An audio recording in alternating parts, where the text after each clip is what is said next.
Iron Man came out like 2008, start of the MCU. It's a great movie.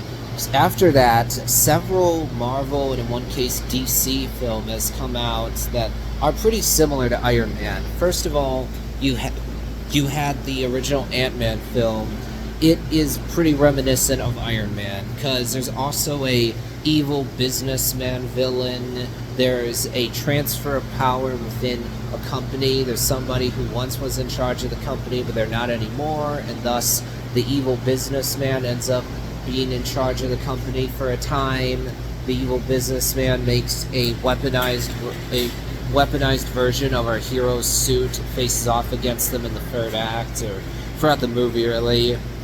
And then Blue Beetle is really the same thing. It's pretty derivative of Iron Man and Ant-Man when it comes to the plot points, the villain.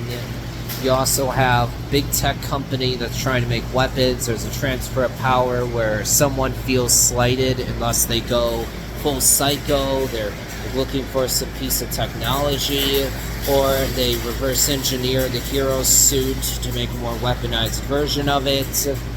And you have someone who once was in charge of the company but isn't anymore. Then the good person who got booted out, and their hero is fighting with them.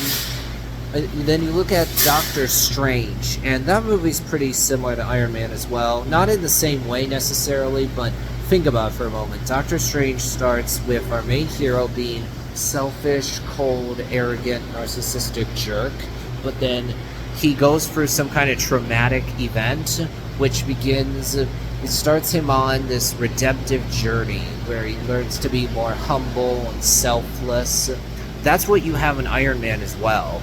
Tony is an arrogant jerk in the beginning. He goes into that cave, which changes him, comes out of there a different man, vows to do better. So you see there, you see how with Doctor Strange, and the big reasons why it feels generic, even though there are very creative aspects to it, is the plot feels so much like Iron Man, and therefore it doesn't really stand out as much as it would otherwise, because there are really creative visuals in there, creative action scenes, the use of magic. Similarly with Blue Beetle, the movie manages to stand out due to the focus on family, but it's not because the plot and villain feel derivative of Iron Man and Ant-Man, it prevents the movie from being fantastic. Still overall good though. I think it's interesting that since Iron Man came out, you've had 3 comic book films, 2 Marvel and 1 DC, Ant-Man, Blue Beetle, and Doctor Strange, that feel pretty similar to Iron Man. But that'll wrap things up for now.